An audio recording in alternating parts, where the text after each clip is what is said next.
students. In this class we will discuss regarding the construction of Fresnel's half period zones, and that is called as zone plate. So what is this zone plate means? It is a specially constructed screen.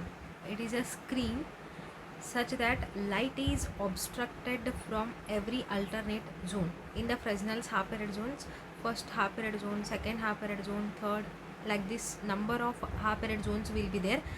So from the every alternate zone the light is obstructed, means if first half period zone is allowing the light to pass through, it means the second will not allow, and the third allows, fourth will not allow.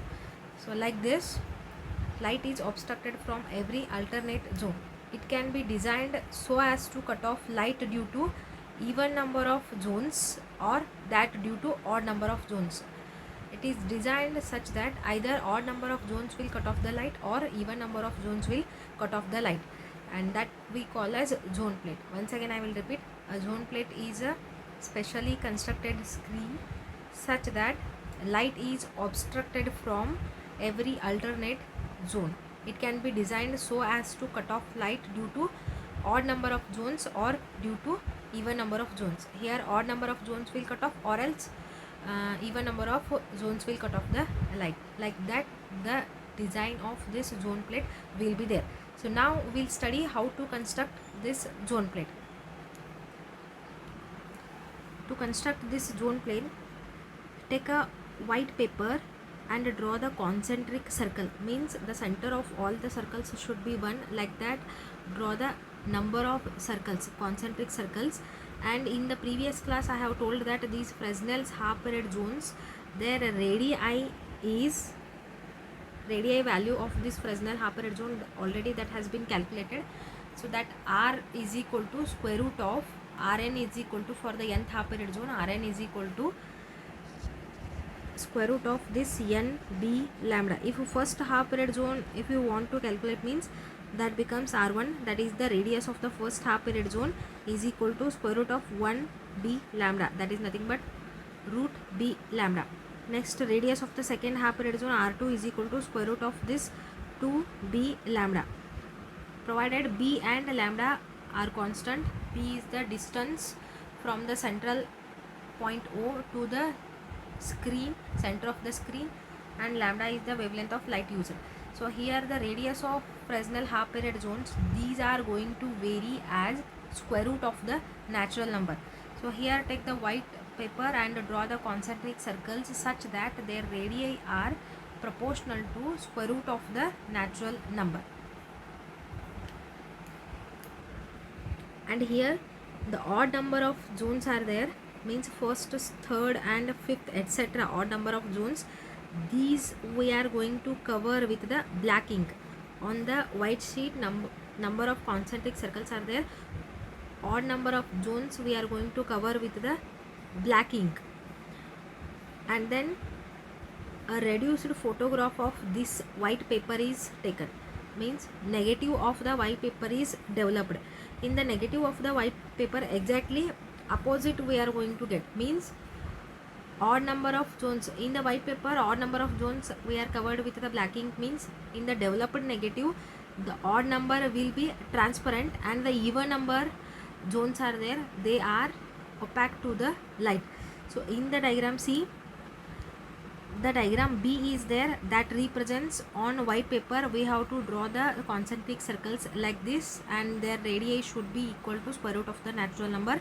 And the first half period zone is there, this is covered with the black ink like this.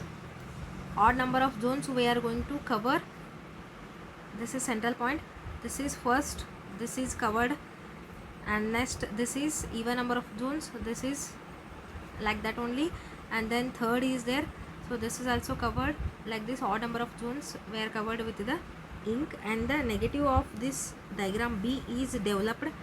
And how the negative looks is in the diagram B A. In the diagram A, this odd zone, means first half period zone is there, this is transparent to the light, means this allows light to pass through it. Second half period zone is there, this is not going to allow the light to pass through it. So like this, odd number of zones will only allow the light to pass through it, and the even number of zones will not allow the light to pass through it. Like this the construction will be there. If such a plate is held perpendicular to the incident beam of light, so here this XO represents the position of the plate, that is the zone plate, so which is held perpendicular to incident light. In this direction there will be the incident light, so here the zone plate is placed perpendicular to the incident light, and here the point P is there. This represents the location of the screen. Here the position of the screen is moved on either side where the maximum brightness is possible. So this screen is moved towards and away from this zone plate, and we have to find the location of the screen where we are going to get the maximum brightness on the screen. So that position let us call at a distance b centimeter from the zone plate. So here we are going to get the maximum brightness on the screen. So at distance b centimeter from the zone plate, so we are going to get the maximum brightness on the screen. Now this XO is there, so XO, this represents upper half of the incident plane wavefront. So this represents upper half of the incident plane wavefront, and P is the point at which the light intensity is to be considered. The distance of the point P from the wavefront is B.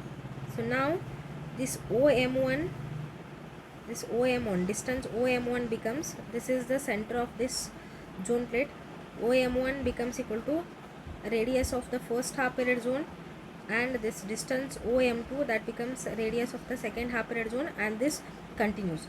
Already the formula for this radius of number of half period zones is given by R1 is equal to square root of b lambda, R2 is equal to square root of 2b lambda, and this continues. And for the nth half period zone, what we can write this as is Rn is equal to square root of nb lambda, or from the same equation b is equal to, what we can write is Rn square divided by this n lambda.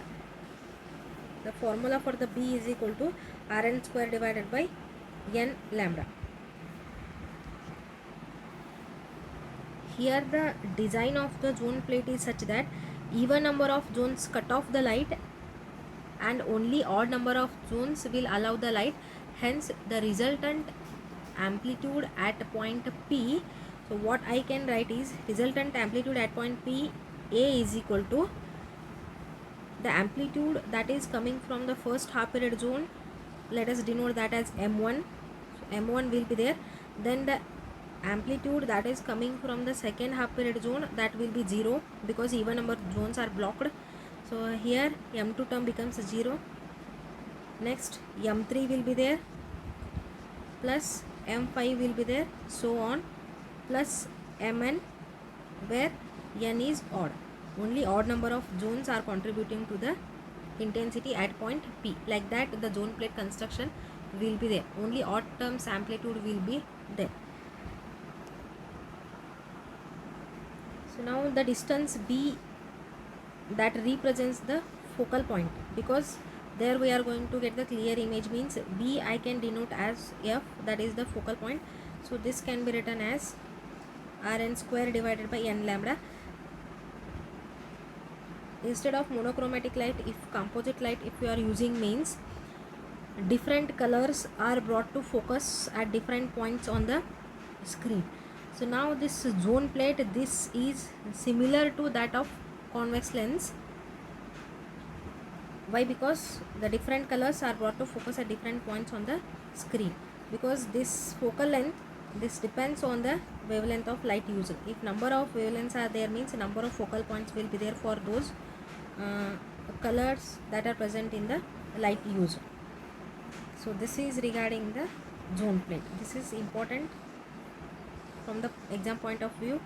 So they will ask, explain the construction and working of this zone plate, and you take the assignment questions on the same. That is, explain construction and working of zone plate.